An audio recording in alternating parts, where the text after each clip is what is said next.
You're tuned in to Nerd Overload, your weekly show for video games, movies, TV shows, comics, tech news, and more. Sponsored in part by Warp Zone Video Games and Beyond. Now your hosts, Cody Pinnick, Samantha Cross, Sam Dunham, and Josh Harrison.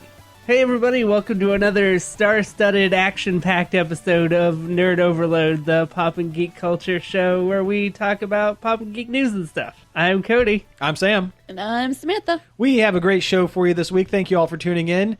Before we get into the news, as always, let's do some things we've been checking out. Well, we watched Hardcore Henry last night, which, how old is that movie? Like About a year. But yeah. Last year. Maybe, yeah, it's been within the last year, sure. So it's not exactly super current, but... But well, let's talk about it anyways. Yeah. I mean, I thought it was really cool. It's that movie that's all shot in first person the whole time. Right, yeah. I mean, the story was super Well, it wasn't... I mean, it was pretty basic, but it had enough twists in it that kept it interesting. Like, I don't want to spoil it, but... There's a guy that keeps dying and coming back, and you don't know why. And the explanation for it is pretty solid. Okay, cool. Cool. And it knows what it is. It knows it's a stupid action movie with a dumb gimmick, and it plays to that really well. Okay, good. It's not super serious at all or anything. Not at all. There's a couple of parts where we're just dying laughing. Yeah.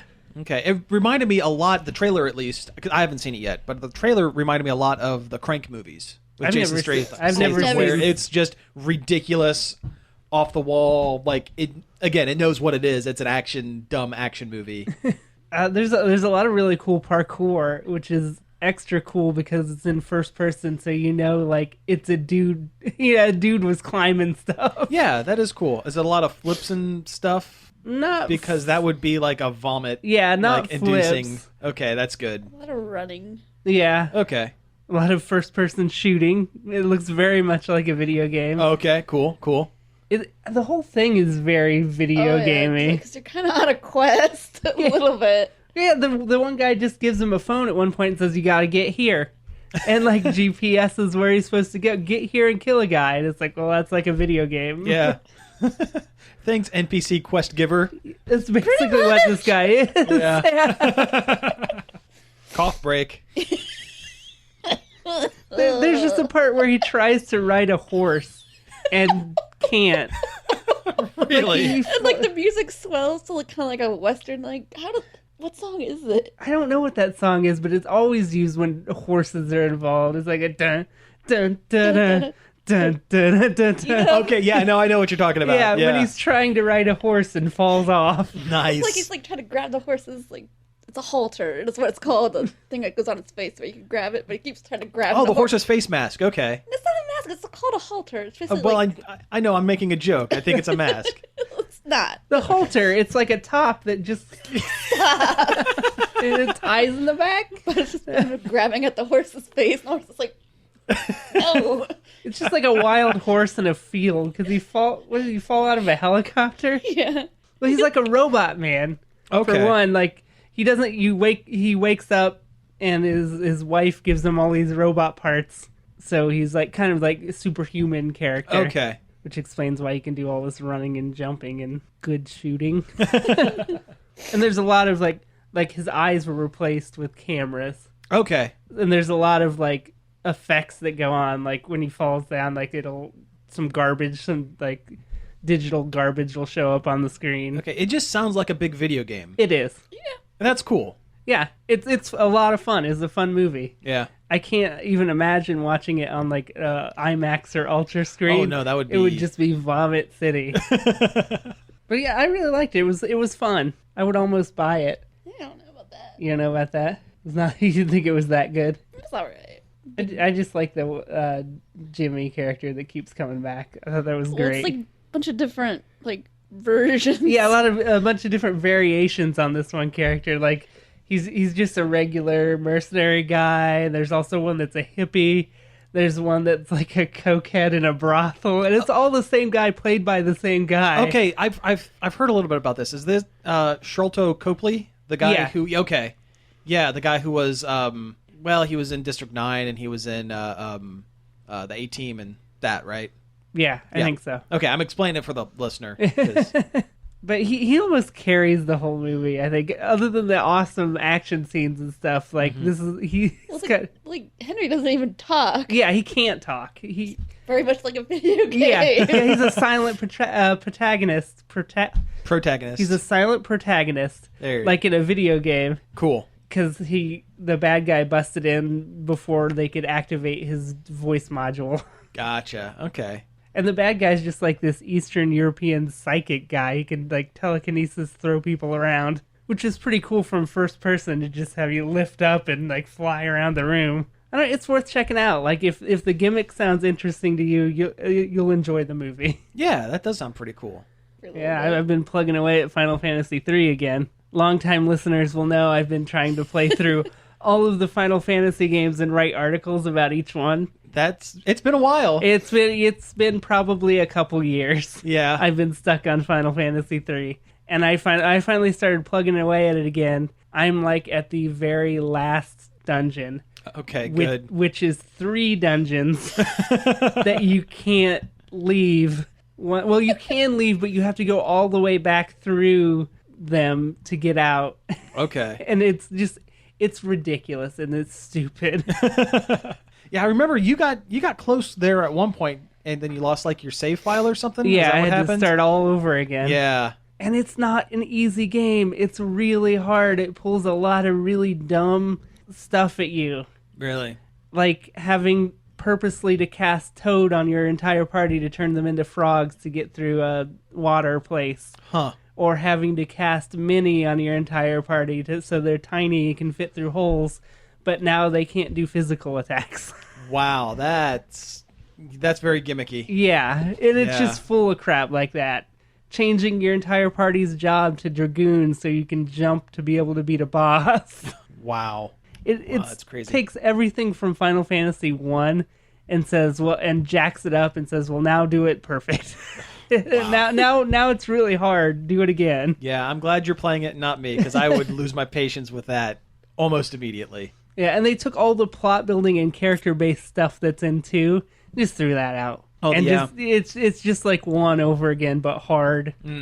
Bummer. It's not my favorite Final Fantasy, but it's gonna feel so good when I finish. Oh yeah, absolutely, absolutely. Yeah, I tell you, I love Final Fantasy. I haven't played a whole lot of them. I think I've beaten 6. That's my favorite one. Yeah, 6 is probably the best, and I've gotten very close to beat 7, but I think that's really about it. 7's my second favorite one, I think I would say. But I've actually only ever finished 1, 2, and 10. Okay, wow. Even though 6 is my favorite, I've never finished it. Okay, 6, I love 6. Yeah. That's the Super Nintendo one. Yeah, the one with Kefka and the Espers. That's my favorite one. It's got all the characters in it are the best. The storyline is amazing. Yeah, even Go-Go. Go-Go is my favorite character, and he's like the optional, like, you have to go in a special dungeon and find like this guy that can use all the moves. Yeah. Yeah. Well, that's the other thing about Final Fantasy III. There's the 2 last jobs you can get are just incredibly overpowered. Okay. It's Ninja and Shaman, and Ninja is a physical damage guy that can just use all the weapons. Oh, jeez. And Shaman is a magic user that can just use all the magic. Wow. So you get to the end, and you're going to pick these. You have to be these 2 jobs. Yeah. Or you're not going to be able to. You won't survive. Yeah. So you just roll straight through. Yeah. Wow. So your party customization, it doesn't. At that point, it doesn't matter anymore. Yeah. That's kind of dumb. That's a bummer. Oh well, at least you're close to the end, right? Yeah. So just spoil half of my article right here. But yeah, I can't wait to be done. I get to move on to 4, which is a very good one. I've heard 4 is very good. It's the first one that's most recognizable as a Final Fantasy game, I think. Right. The first 3 are very much Dragon Quest clones. Yeah. And the 4 is the first one that's very Final Fantasy. Well, 2 isn't a Dragon Quest clone, but 2 is weird. Yeah. Final Fantasy 2 is to Final Fantasy as Super Mario Brothers 2 is to Mario Brothers. Okay, yeah, that actually makes a lot of sense. Not in that they were different games, just that they're both very different. Or like Adventures of Link is to the original Zelda. Yeah, exactly. It tries something different. And I also think Final Fantasy II gets a bad rap because of it, because I really liked it. Okay, cool. It's really weird, but I really liked it. Yeah, I've been watching The Tick. Well, I watched a little bit of it before I watched the Amazon pilot, just to, refresh myself on The Tick, because I hadn't watched it since I was like a kid. Yeah, we're talking about the animated series. Yeah, Big Blue Tick. Yeah. The Tick, the one. Well, you have to differentiate, because there's the Patrick Warburton Oh, version, yeah, that's and then right. there's the animated. I've never watched the Patrick Warburton Tick. It's good, and a lot of the side characters are close. They couldn't use the names of the characters from the cartoon, so instead of Deflator Mouse, you get Batman Well.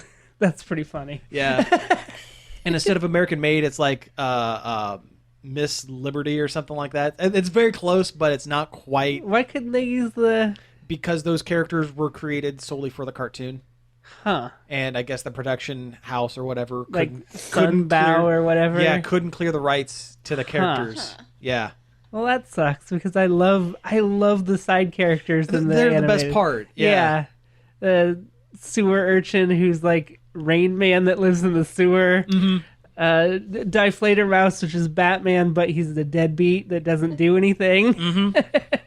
And American Maid is like the only competent one that there is. She's just like Wonder Woman, but with a maid motif. And throws her shoes. Yeah, throws her heels at people. Yeah. Oh. The civic-minded five. With the four-legged man, who is a man with four legs, and on his chest it just says 4 legs.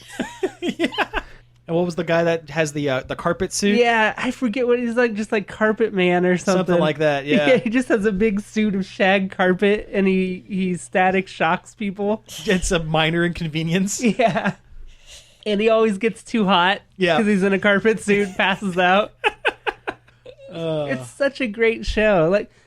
Some episodes are a lot better than others. There's some of them that just kind of nothing really that funny happens, to be completely honest. But it's a kid's show. Yeah. So they're not all going to be, not all of them are A game, but the ones that hit hard. Really hit hard. Like Dinosaur Neil. I was just going to say Dinosaur Neil is one of my favorite. Yeah. Which has a lot of vor overtones. A lot, yeah. Yeah, a bit of that. Dinosaur Neil's a good one. I like the one where Arthur quits and Tick kind of goes nuts and creates his own sidekick, Little Wooden Boy. I have not seen that one. Oh, man, yeah. Well, if you remember the show Ed, Edd and Eddy, where the one kid had the plank. Yeah. It's the plank, but he's the Tick like glued arms and legs. And the whole episode is just the Tick screaming about Little Wooden Boy. And that's great. The one where the Tick gets sick and they have a neighbor in their apartment that's an alien. Oh, Thrakazog. Yeah. Yeah. And he's just got like this regular roommate that just does like whatever. Like, yeah. That's the one where they make the mucus tick, right? Yeah. Yeah. That was a good one. Yeah. I remember the toys, and the mucus tick was like the variant, like the rare variant of the tick. It was a clear green Tick action figure. And the Mad Bomber, What Bombs at Midnight? Or the Midnight Bomber, What Bombs at Midnight? Yes, the Midnight Bomber, What Bombs at Midnight. Yeah, good stuff. It's a classic. Yeah, baby, yeah. Kaboom! Yeah! Midnight Bomber, What Bombs at Midnight? Yeah, I love it. It's proto-Venture Brothers is what this show is. Which there's parallels with the writers and stuff. Yeah. Jackson Public or whatever is that Chris McCullough? Yeah, Chris McCullough was a writer on it, and then Ben Edlund has written a couple episodes of Venture Brothers, so there's a lot of cross. Yeah. It's proto Venture Brothers. If you like the Venture Brothers, you're gonna like the Tick. It's like if you turn the Venture Brothers down like half a step and make it a little more for kids. Yeah. Oh, and I love the Bullet guy. Oh, the Bullet. Yeah. Or Human Bullet or whatever it is. Yeah, Human Bullet. Whenever there's something going on. Fire me, boy! Fire me, boy, and his son. Yeah. Whose name is Fire Me Boy. Yeah, that's his sidekick name is Fire Me Boy. We'll launch him out of a cannon. And then he never helps. Like never hits. It either does nothing or makes things worse every time he shows up. Mm-hmm. Oh, yeah. Yep. Oh, God. Good stuff. And also definitely watch Amazon Tick because it's the best. It is really good. It's the best of the 3 pilots. Peter Serafinowicz really nails the cartoon Tick voice and acting and everything. They pulled a bunch of stuff straight out of the cartoon Tick show too. Where he's going through Arthur's apartment. Yeah, and trying to find the secret lever. Yeah, well, that's from the comic. That's originally from the comic, so that's something that is persisted amongst every iteration of the Tick. I even think that's in the Patrick Warburton version, like in the pilot. Nice. That's something that's always in it. There's even a shot of Arthur's alarm clock going off at 6:30, like in the opening of every cartoon episode. Mm-hmm. I love the intro music. The weird scat jazz kind of. It's pretty cool. Yeah, very, very cool. Vote for the Tick on Amazon. I think it's doing the best, actually. I think it is. I hope it's doing the best. When I looked at it has more reviews than the other ones do. Yeah. So I don't know what metric Amazon is going by, but yeah, I hope it wins. Although if Jean-Claude Van Johnson wins, I wouldn't be mad. I didn't watch that. I only watched the Tick. It's stupid. It's just the dumbest. It's Jean-Claude Van Damme pretending to be just a normal non-action star guy trying to live his life, but then action star things happen to him. That's a good concept. It's a good concept, and he's very Jean-Claude Van Damme has great. I wouldn't say great comedic timing, but he has very serviceable comedic timing, coupled by the fact that he's just not a very good actor. It makes the situations very weird. They never said how many shows they were going to pick, so hopefully they'll pick up Tick and that, and then the other one that nobody cares about. I don't even know what the third one is. I think it's called I Love Dick. Is that what it's called? I think so. I'm glad there's recorded audio of me saying that now. Yeah, but I'm not going to isolate that and use that later on, ever. At the beginning and end of every episode. Yeah. That's what it's called. And it looks like it sucks. Yeah. All the reviews, because I looked at all 3 pages, all the reviews were like, this is not good. Yeah. So they're not going to pick that show up. Yeah, definitely not. There's a little survey they have you do too, and I did that. I'm like, pick up the Tick. Yeah, I need to do that, get on that, but yeah. Well, I can go ahead and do my check it outs real quick, I guess. The first thing, it's a shame Josh isn't here because we would have had this as a check it out, and he'll probably bring it up next week when he's back. So we're all fans of YouTubers and stuff here, right? Yeah. Yes. Okay. I watch YouTube every day. I do too. I actually watch it more than Netflix and stuff like that, for sure. We're millennials and we watch YouTube instead of television. Yeah. Well, I mean, the content's really good. It speaks to us a little more. And it's free. Mm-hmm. Well, there is a. I'm going way deep on this to explain it to the listeners. You're gonna have to. Gonna have to. Yeah. There is a genre of YouTube show called Let's Plays, and it's basically Mystery Science Theater, but they're also playing video games. Yeah, instead of watching a movie. Yeah, so they can comment more directly on what is happening within the game, and a lot of times they're comedy. The best ones are comedy shows. Yeah, we've done a couple too. We've done a couple, and we're planning on doing a few more. I'd like to, at least. Yeah. But it's become kind of a big, huge phenomena, and there are some names that are very recognizable that have almost broken to like mainstream, like that PewDiePie guy. Which I don't think anybody here cares for PewDiePie. I don't care for PewDiePie. But there are a few. The kid, he's real popular with the younger kids, which is unfortunate. It's just a lot of screaming. Yeah. In his case, but there's one of the more major ones is a channel called Game Grumps, and it's 2 guys, Aaron Hansen and Dan Avidan, or Danny Sexbang, I guess. Yeah. Whatever. If you want to go by his online Ninja Sex Party, his nom de plume. Yeah. Yeah. It's really funny. The shows last about 10-15 minutes and.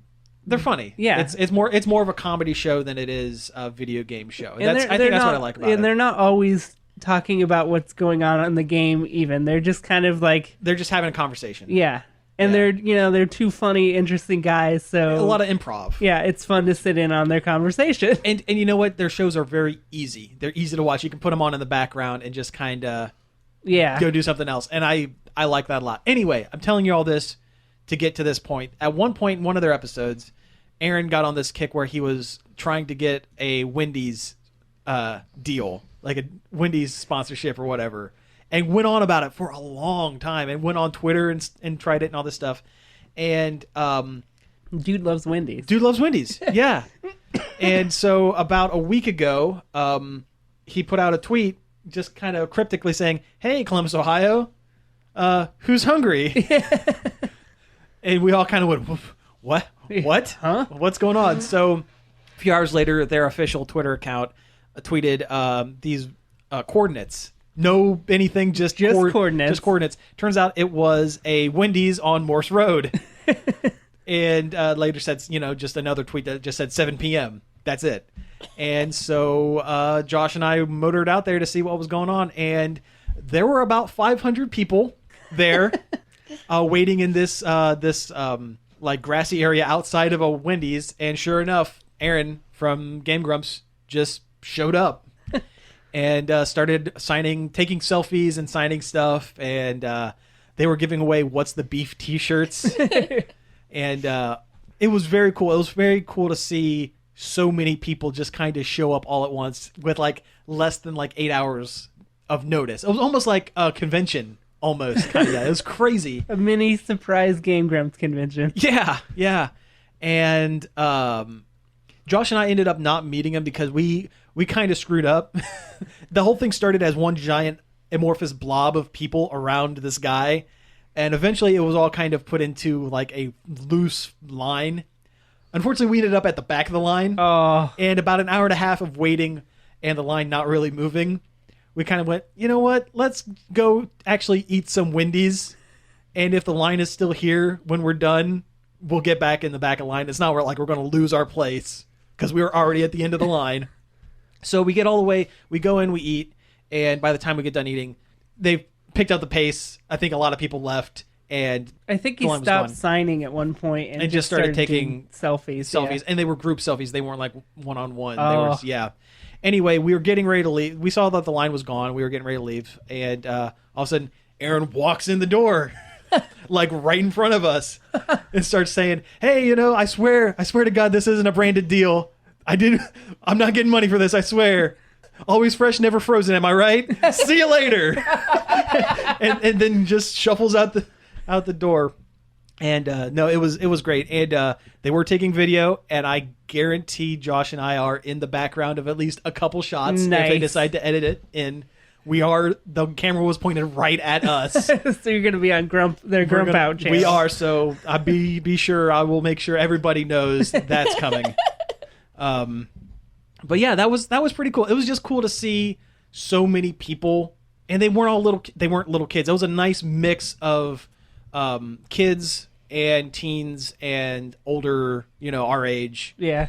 It was very cool. I guess Chris Bidwell, friend of the show, Chris Bidwell was out there, and from what I understand, like Aaron recognized him and everything because they were both in the Nintendo World Championship.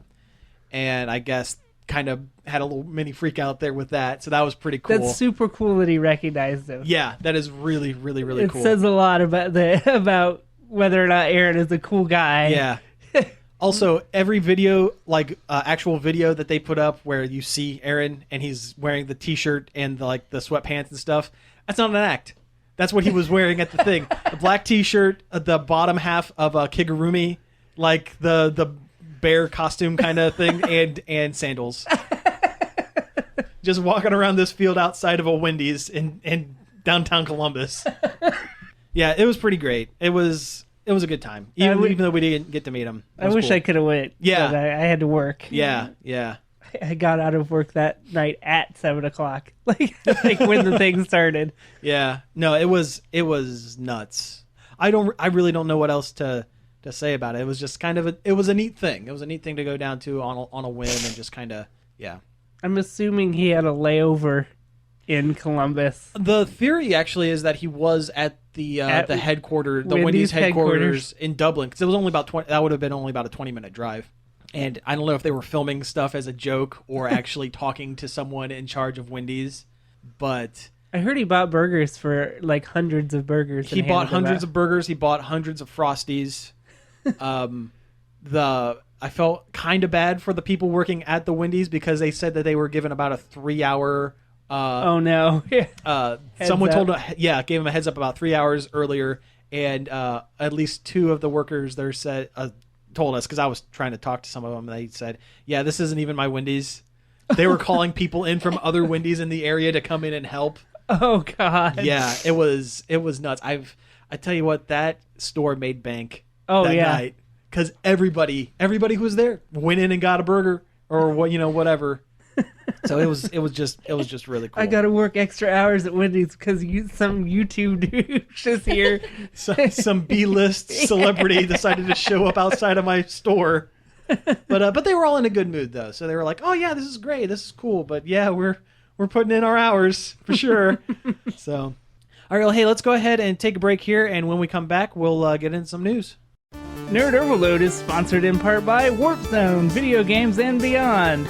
Warp Zone is the place for all your gaming needs, like modern, vintage, and import video games, as well as gaming collectibles. Warp Zone, video games and beyond is located at 4496 Cemetery Road in Hilliard, 614-219-1997, and Warp Zone on Facebook. That was Trust by Prince from the original 1988 Batman. Oh yeah! Welcome back to the show. All right, yeah, we played that because it's Batman Day. Apparently. Apparently that's the thing. Yeah. Yeah.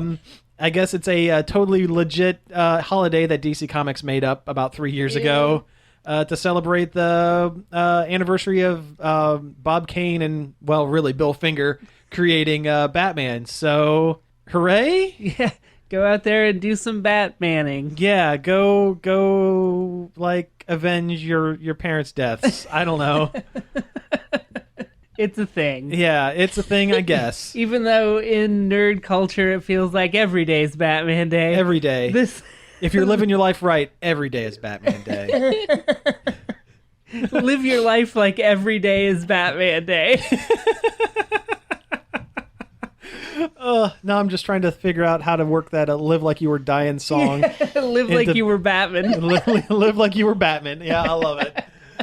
Oh, man. All right. So we actually have a little bit of Batman-ish news, although when we were pulling news, we had no idea it was Batman Day. This is all totally like coincidental. But no, new pictures of the Batman suit for Zack Snyder's Justice League movie were released over Twitter. And in keeping with most of the things with the Zack Snyder's DC output, it's not real good. I mean, if you're making a Batman suit, it's not good. I mean, yeah, it's not.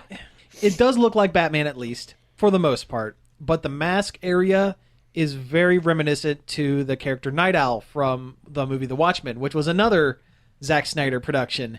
In particular, the bat ears. You know, I like the short bat ears. I think long floppy bat ears are kind of stupid. Yeah. And very hindrance. You know, they hinder things. They don't make sense. They don't make sense.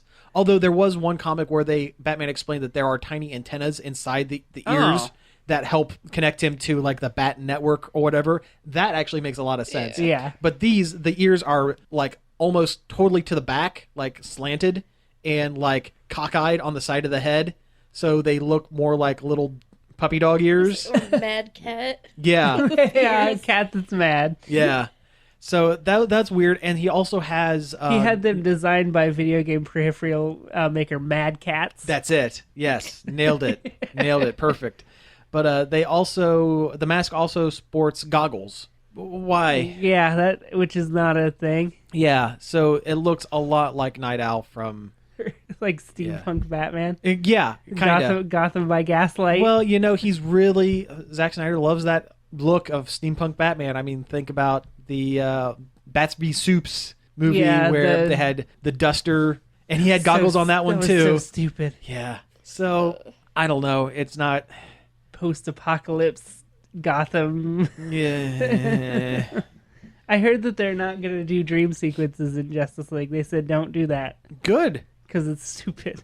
It's dumb, and they shouldn't have done it in Batman v Superman. Stupid and confusing. Yeah. And it's a waste of time because it didn't reveal anything about the character. It takes you completely out of the film. It didn't do anything except look cool. Yeah. And it didn't even look... It looked stupid. But, well, that's why Zack Snyder put it in. It's because it looks cool. I want to show Batman, like, shooting people with guns.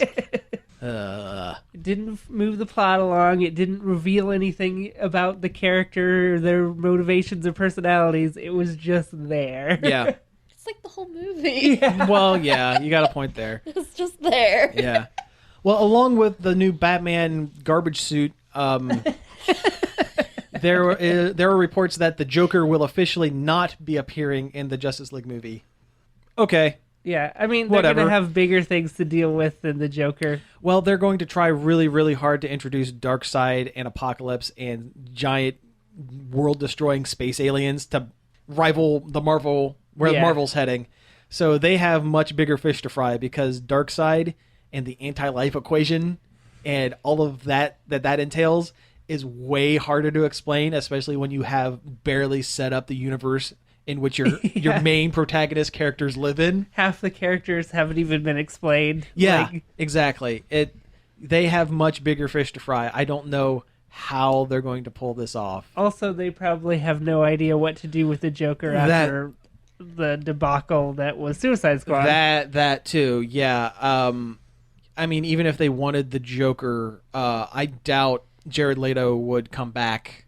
Yeah, well, yeah, he's pretty ticked about how much got cut from the movie, and also I don't think they want him back because he's terrible. Because he's terrible, and his character was terrible. His laugh sounds like Squidward. I was gonna say, did you see that video where they overlaid it on Squidward's Oh yeah, laugh? yeah, it does sound a lot like that. It does. It sounds exactly like Squidward. I still like my Joker laugh from that one scene.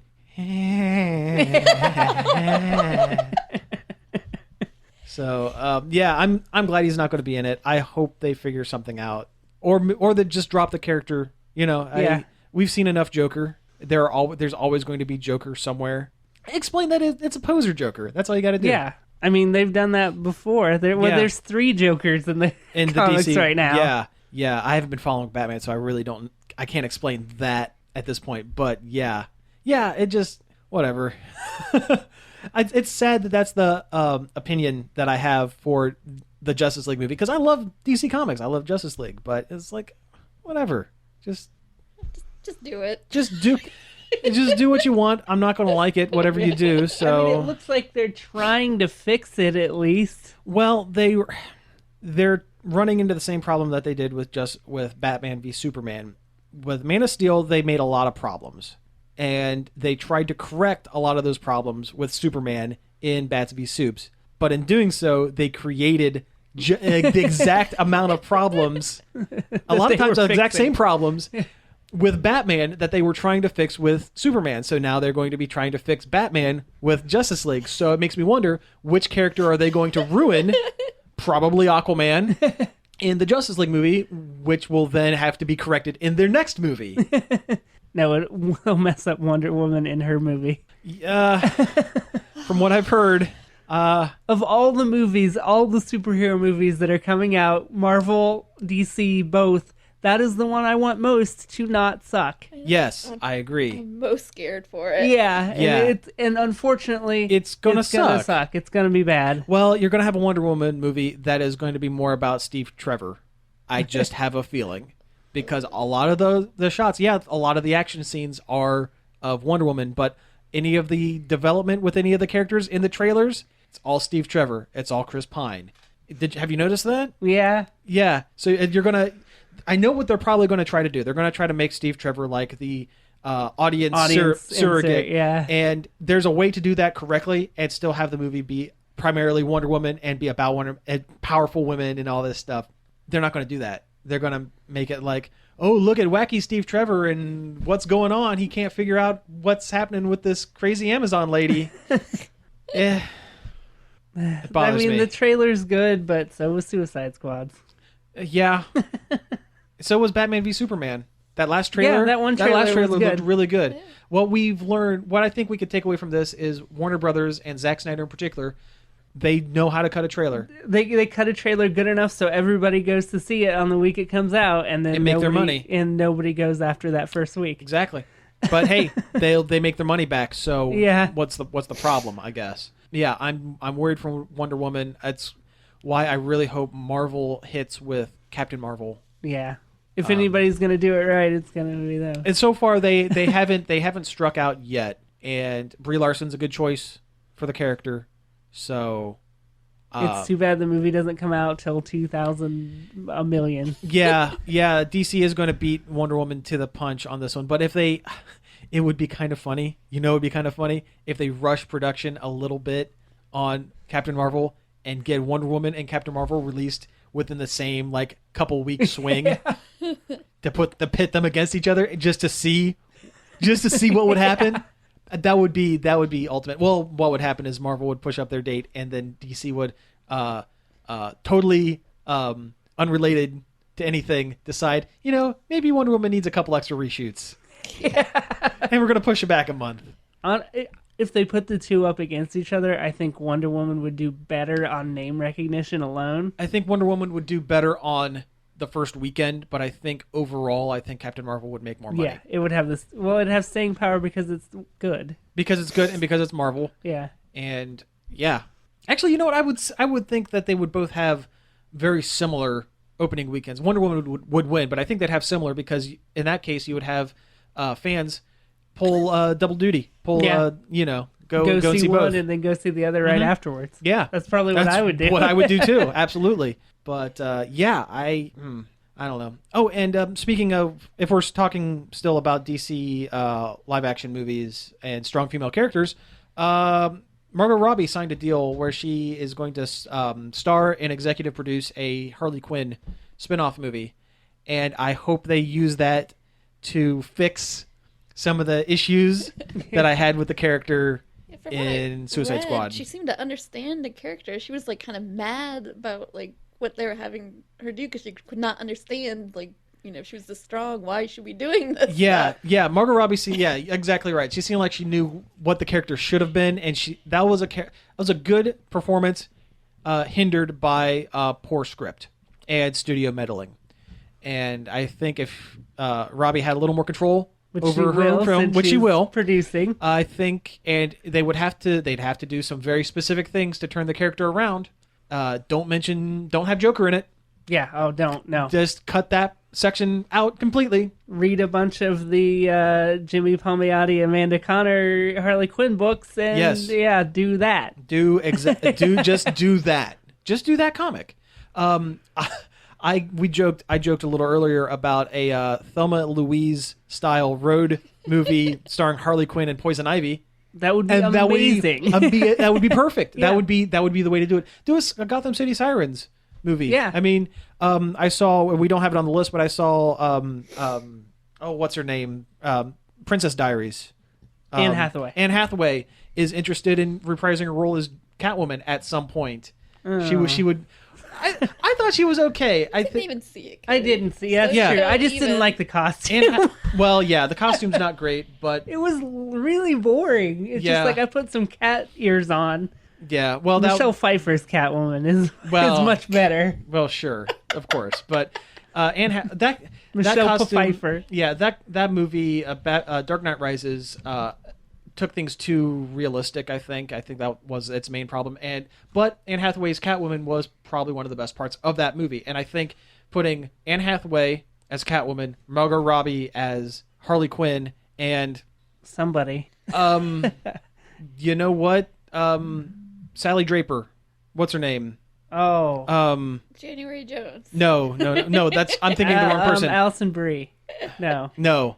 We're just naming people on it. Mad Men. I know. Christina Hendricks. That's it. Yeah. Yes, put her in the movie. Put all three of those and make it a heist road movie with those three characters. Done. Yeah. $1 million idea. Warner Brothers, come to me and buy my script and then rewrite it completely to make it about the Joker and Batman. I really like the idea of Christina Hendricks as Poison Ivy. I kind of really do too. Yeah.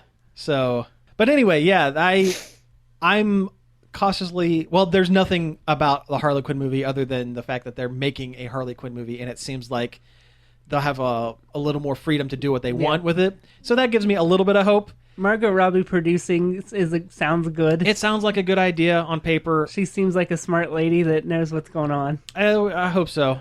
Yeah. I feel kind of bad because she doesn't get roles that are meaty enough for her. It's always like, take your clothes off. Yeah. Like, Because she's a very pretty lady. Yeah, she's a she's a she is very pretty lady. pretty. But if she were given roles where she would have a little more agency, that would probably be good. Then again, there was that movie where she starred opposite Will Smith, the other Margot Robbie Will Smith movie. I guess she was really good in. I forget what it's called. I forget what it's called too. It doesn't matter. But I heard it's really good. So I don't know. I saw there was this somewhere that like out of the 8 movies she's been in, she's had to take her clothes off in like 5 or something ridiculous. Yeah, I know, but you give the people what they want. I guess. Yeah. Hey, let's talk about Pokemon. We always do. Yeah. But we it's been a glut of Pokemon news lately. It has. Constant. Yeah, and you're going to have to take lead on this because I'm going to be honest with you. I'm still excited for Sun and Moon. I'm still excited for Go. Whatever comes to Go. Yeah. I'm starting to hit that saturation point where I just kind of like... Just give me the game already. Just give me the game. I just want to just be done with the news. But what's new? What's new with Pokemon? Well, Buddy Pokemon finally came to Pokemon Go, yes. Which is a feature where you can pick a Pokemon as kind of like a favorite that shows up next to your guy on the profile page. Mm-hmm. And when you walk, it'll generate candy every so many kilometers depending on what Pokemon it is. It's depending on how many kilometers that Pokemon's egg is. So, yeah. It's cool. I tried it. And I did generate my 1 candy for walking 5 kilometers the other day.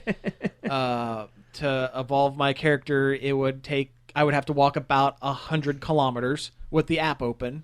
Which is ridiculous. That's never going to happen. I mean, I guess I could take an entire month and walk every day, I guess. I mean, if you catch more of it substitutes the... It does, a little bit. But it's... I don't know. It could use a little bit of rebalancing because I understand them not wanting to just hand out the candy. That's not... Well, sure, but along the same lines, you want to make it at least doable. Yeah.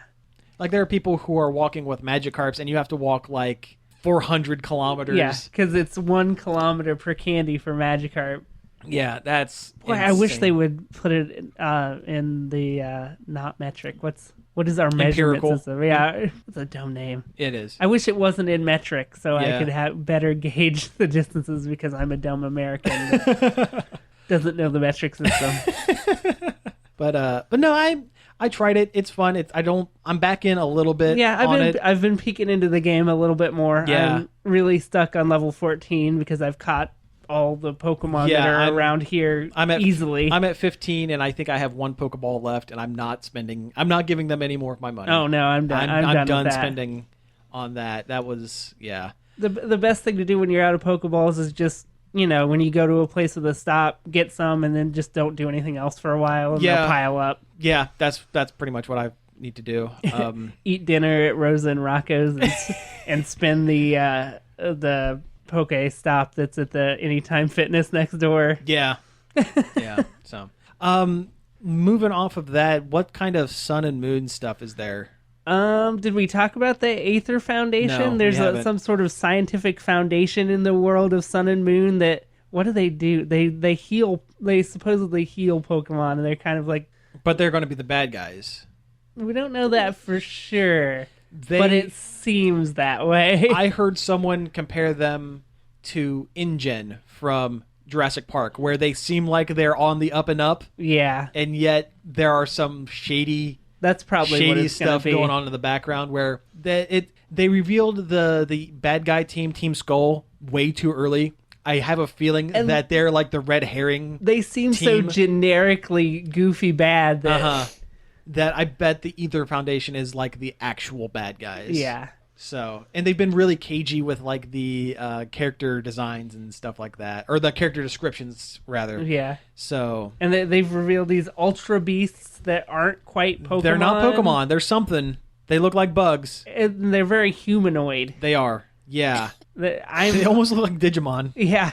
I'm guessing that they are human Pokemon hybrids that the Aether Foundation is making. That's my plot guess. Yeah, it seems very much that way, especially if you look at some of the Aether Foundation like head people and then look at the Ultra Beasts, they kind of match up. Yeah, the one blonde skinny lady looks exactly like that cockroach-looking Ultra Beast. Yeah.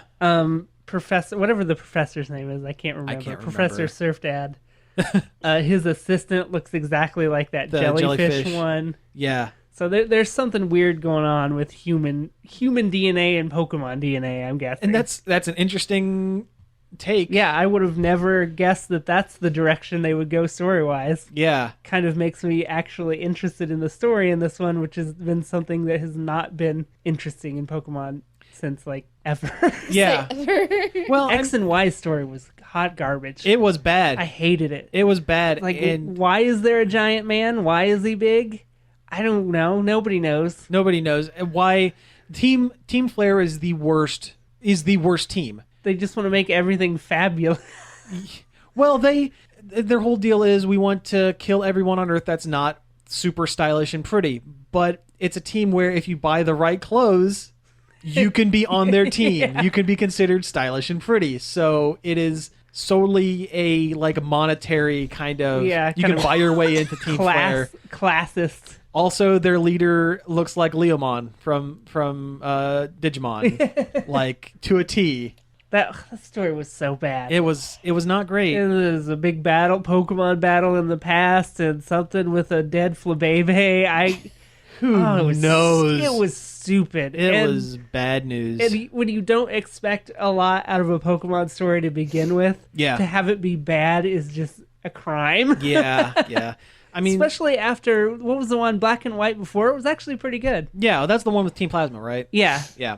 Although kind Ed of was had bad. a PETA thing, but Yeah. they were bad, and Yeah. like that was a pretty good idea. Mm-hmm. It was an interesting concept. Well, even Ruby and Sapphire, which was the most recent remake, their story was pretty good. I mean, their teams had like the dumbest idea. Oh yeah, everything should be ground. Everything should be water. We need to wake up these things to totally change the Earth. Oh no, they're totally changing the Earth. Help me. That was the entirety of their plot. We didn't think this through. We made a huge mistake. But still, that is more in the kind of Pokemon wheelhouse than something ridiculous like that. That's true. That's true. Did you ever hear the theory that Team Rocket were good guys? Or at It least sounds Giovanni was a familiar. good guy. That the whole deal was Giovanni was a scientist that helped create Mewtwo and knew that it was a problem. So he stole the Sith scope so he can catch a ghost because psychics, in theory, in that game were weak to ghosts. He was trying to get the Master Ball so he can contain Mewtwo. Like he was doing all this shady stuff to try to fix the mistake he made. So he was ultimately kind of a good guy. It sounds plausible. Yeah.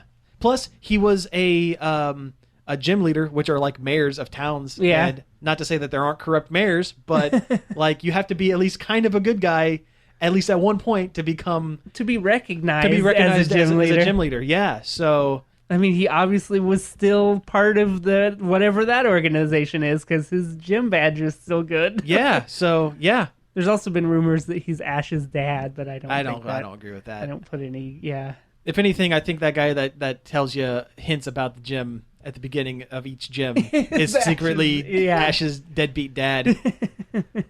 Cheering him along. Yeah. If he was a phone, it would just be Earthbound. It would, yeah. There's so many similarities between Pokemon and Earthbound, though. We don't need to get into that. Yeah, we don't need to. But Same company, too. Yep. Well, not partly. Yeah. Was there anything else Pokemon? I think that's pretty much it. I'm sure there's plenty more stuff Pokemon, but that's the interesting that's stuff. the main stuff. Did you see that one that's like type null? Oh yeah, that's a weird one. It's like it is a synthetically is like a man-made legendary Pokemon hunter. Like it was created to hunt down legendaries. Huh. And it has like body parts from different like things and this weird axe helmet that helps control it or something. It's really weird and kind of like Full Metal Alchemist-y. It doesn't look like... That's the thing with this game. A lot of this stuff doesn't look like Pokemon. They're definitely like trying new stuff, which is cool. Yeah. Because it's been how many years and they've done very little different. Yeah. Also, I really, really like Surfer Professor Oak. Yeah, there's a... It's not really the Alolan form of Professor Oak. That's what they've been calling him. That's why I like to call him. He's Professor Oak's cousin, and he studies these alternate forms of the original classic Pokemon. And he just looks like Professor Oak with long hair and a tan and a Hawaiian shirt. Yeah. It's great. I love it. Has there been any Alolan Pokemon that weren't from the first gen? Nope, not yet. I wonder why that is. They're just doing first gen. I don't know, but I think that's why the first gen digital releases. Remember way back when they said that you could transfer from your first game to this one? I think that's the only way you can get the standard version of a lot of the Alolan form into your game. I think that's probably what it's going to be. Which reminds me, I need to play more of Pokemon Yellow. Yeah, I need to finish that game too. In continued video game news, I guess a long time ago, back in the bygone years of 1997, Blizzard announced they were doing a... God, that's almost 20 years ago. Wow. A Warcraft point-and-click adventure game. Right. A very like a Monkey Island style thing. Yeah. But it was in the Warcraft universe. And, it was animated. They actually hired the same company that did those awful Zelda animations in like the CDI Zelda games. Yeah. Like the company's Animation Magic. What was it, the Sword of Gamelon or whatever? What was the first one? It was. They were garbage. There was Wand of Gamelon. I think that was the one where you play as Zelda. Yeah, that's it. I forget what the first one is with Link, but they're awful. The games are awful. The animation is awful. But that's not what we're talking about. We're talking about the Warcraft point and click, which Animation Magic had obviously gotten a lot better since then because the animation in this game looked a lot better. Mm-hmm. It was a really interesting looking thing at the time. And unfortunately, like a year or so after they announced it, right up before E3 that year, Blizzard's like, we canceled it. It wasn't up to their standards, which admittedly, Blizzard's standards are very, very high. Yeah. Oh, yeah. They've never really made a bad game. Yeah. But the interesting thing is it leaked onto the internet a couple days ago. In its entirety, you can play. I think you can play through the whole thing because it was basically done. Oh wow! I've played it. It's pretty neat. Some of the cutscenes, the voice acting doesn't match up with the animation because it's it didn't not get done. Final pass, yeah. So, but it's a point and click adventure game, and it's very much in that realm. The puzzles are not bad. The animation is pretty good. The voice acting is excellent. There's some. Cool. Clancy Brown. Okay, wow. Peter Cullen. He's the guy that does Optimus Prime, right? Yeah, he's like some big orc dude. Oh, wow. The story is kind of interesting. It's about Thrall, who's a big Warcraft character in the lore. I don't know. I don't know a lot about the lore of Warcraft, but it was actually, the story of this game was actually made into a book after the game got canceled. Oh, interesting. Okay. So they kept the story around. It's still part of Warcraft canon. Interesting. Well, very cool. But it's really neat to be able to see this game that I'd only read about in magazines back in the 90s. Kind of like a weird artifact. Yeah. Yeah. Do you have any idea how it got leaked? Or is it just the somebody from the Russian animation team leaked it out onto the internet. Oh. Because there's a lot of Russian documents along with it. But it's cool. I mean, I think Blizzard's taken it down from most places where it's at, but you can still find it on the internet. Oh, once something ends up on the internet, you can. Yeah, you can. They're never going to contain it. Yeah, that'll never happen. But no, that's really cool. That's really interesting. I love hearing about kind of the weird stuff that almost happened but didn't. Yeah, it's weird because I remember reading about the game back in like PC Gamer back in the 90s and thinking that sounds pretty cool. Yeah, because I love point and click adventure games, but. I can see why they canceled it, though, because it was right around the time that adventure games kind of died out for a while. Right, yeah. LucasArts had announced Grim Fandango, and that looks leaps and bounds better than this 2D animated game did. The puzzles aren't really, they're not mind-blowing. They're pretty generic. Which is fine, because sometimes that's just fun to go through and, solve just your average adventure game puzzles. But even like Monkey Island 3, which is the 2D animated Monkey Island, that looks a whole lot better than this Warcraft game does. And that came out, before that was done. So it was going to look dated right off the bat. Gotcha. So I can understand. I can understand why they canceled it, but it's still a really neat game. Yeah. Well, cool. I'm glad it got released. That's kind of neat. So, hey, it looks like we're just about at time, so let's go ahead and wrap it up. You've been listening to Nerd Overload. Thank you all for tuning in. You can find us each and every day over at nerdoverload.com. This is the point where Josh would say we're also on Facebook at facebook.com/nerdoverloadradio. Place in audio of him saying. I could do that, yeah. You could email us with any questions, concerns, or comments at staff@nerdoverload.com. You can tweet at us at nerd_overload or subscribe to our YouTube channel, Nerd Overload TV, which has a bunch of podcast episodes on it now. Yes, I've been very busy. That's why I didn't have much of a check it out this week. I've been very busy getting the YouTube channel updated with the last 12 or 13 episodes of the show. And we're going to be doing more videos soon. It's an easy place where you can share them with your friends. Absolutely. If you don't want to use the other 50 ways you can listen to the show. Yeah, you mean like iTunes and Stitcher? Exactly. And maybe the Google Play Store, I guess, maybe. I haven't looked into it enough. But anyway, thank you all for tuning in, and until next week. Peace out. This show was sponsored in part by Warp Zone Video Games and Beyond.